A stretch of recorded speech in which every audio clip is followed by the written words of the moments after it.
When we think of the past decade, words like education, identity, and opportunity give rise to burdensome and sad reflections. Between 2001 and 2003, the Strategic Foresight Group in Mumbai in India estimated that constant conflict and the failure to capitalize on the Madrid and Oslo processes have cost this region $12 trillion in opportunities lost. Over the past few decades, it should have been possible for all countries in the Middle East to grow at an average rate of at least 8% per annum.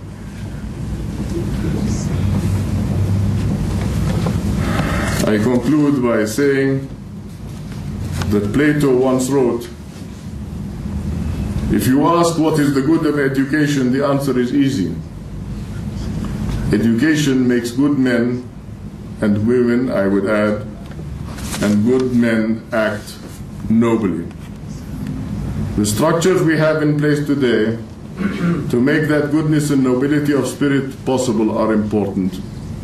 But most important are the kind of individuals who lead those institutions. The Talal Abu-Ghazaleh Graduate School of Business is rebuilding Jordan, one graduate at a time. Thank you all very much.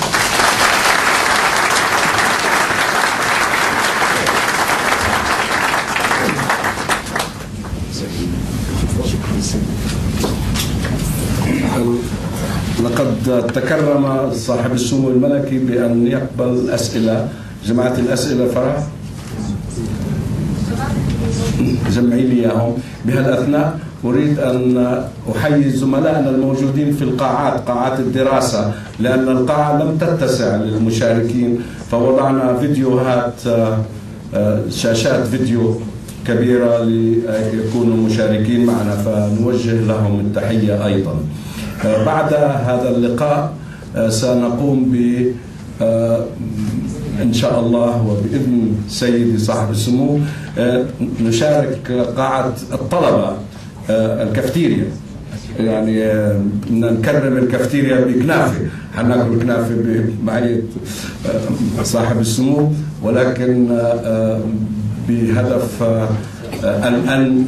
أن تتشرف الكافتيريا، يعني الطلبة يشعروا أن هذه الكافتيريا أكل فيها صاحب السمو، فهذه بتعطيهم شهادة إضافية إلى الشهادة الجامعية. تسمح الأسئلة؟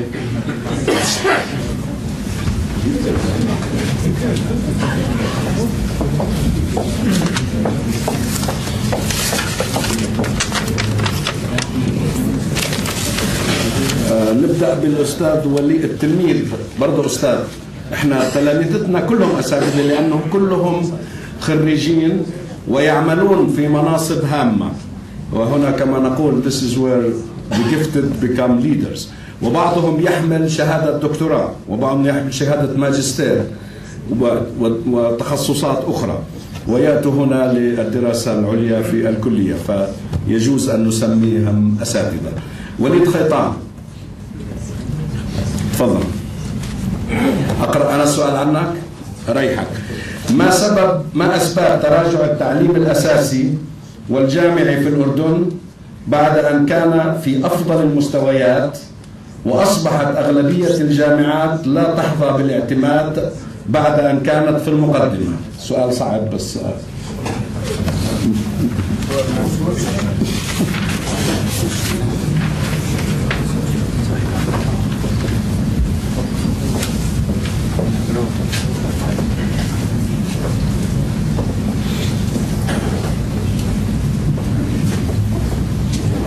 قبل الإجابة اسمحوا لي أن أذكر بأن قبل عامين تقريبا صدر عن لجنة مستقلة دولية بعنوان جعل القانون يعمل من أجل الجميع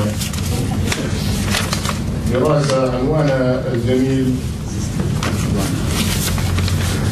التمكين القانوني للفقراء. ومن بين ركائز هذه الدراسة الوصول للعدالة، العدالة الاجتماعية. حكم القانون الملكية بمعنى حقوق الملكية، حقوق العمل، وحقوق التجارة. يضيف إلى ذلك أن من الغرابة بمكان أن الأردن الآن يحجب عن خريجي المرحلة الأولى في العلوم فرصة أن يذهبوا لمرحلة متقدمة من الدكتوراه في العلوم هنا داخل الوطن. نحن نقارن أنفسنا أو جيلنا على الأقل في منجزات رأيناها وسمعنا عنها في هندسة وفي المؤسسات التي أقامت عليها دولة إسرائيل ثورة علمية. لا أرى في أي مقياس من المقاييس أننا نستطيع أن ننافس بحرمان أبنائنا وبناتنا فرصة الوصول إلى درجات عليا في العلوم داخل وطننا. في المقابل ماذا عملنا؟ وجزء من جوابي على السؤال، وضعنا التركيز على إشراك القطاع الخاص في إقامة الجامعات الخاصة التي تسمى عند البعض بالجامعات النفعية.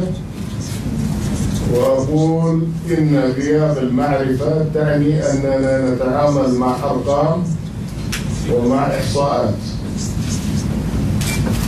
كإدارة المصنع، السلعة تدخل إلى المصنع وتخرج من المصنع، وماركة الجودة مشكوك بمستواه. فأقول إن تعليم الأطفال لابد له من أن يكون إنسانيا ودودا، ينمي الاحترام المتبادل. كيف سيكون ذلك بنظام الشفتين أو 3 شفتات؟ نحن نستقبل أعداد كبيرة من الضيوف من الخارج، ولا نستطيع أن نستمر في تقديم التعليم النوعي بالتوفيق بين هذه الحقيقة وأن أعداد كبيرة من الموظفين في وزارة التربية والتعليم يصلون إلى أعلى المناصب بالتقادم. لا تبدأ الرحلة بالضرورة وأنت متعلم، بل تبدأ الرحلة وأنت أو أنت إداري أو إدارية. فأين التداخل بين التعليم والصحة والتنمية الاجتماعية والوعظ والإرشاد؟ أين المراكز التي أسست في السبعينيات والثمانينيات في علان وكريمة عندما تحدثنا عن تداخل المعارف؟ كل وزير يصر على أن مسؤوليته هي ضمن حاكورته، ولذلك لا يسمح في التوسع بالتفكير المتداخل. وأقول إن تعلم دون ما احترام للكلمة المسموعة أمر صعب بالنسبة لنا. في تقاليدنا حب الاستماع، نقول الكتاتيب، ولكن الكتاتيب قوتها كانت في أننا نستمع للكلمة ونتعظ من خلالها. فأوعيكم في المراحل الأولى من التدريس إلى وجوب التفكير في الأطفال قبل سن المدرسة، بمعنى آخر في رياض الأطفال التي تصبح مدارس تدرس اللغة بأسلوب ودود. أذكر مرة أخرى في أن المباني التي سيرناها في كل مكان ليست مصانة، ليست مدفأة، ليست مخدومة بالوصلات الإلكترونية أو الكهربائية المطلوبة، وليست حاضنة لمجموعة من المدارس ضمن كل إقليم. لماذا؟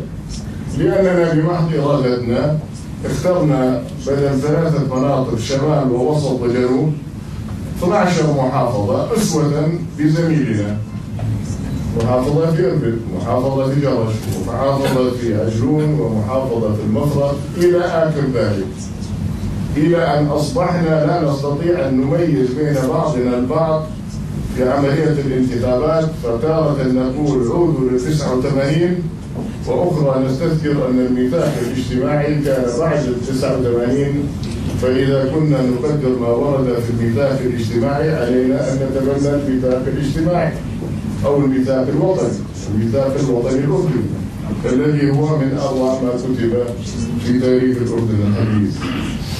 فأقول إن تداخل النظم يذكرني في أن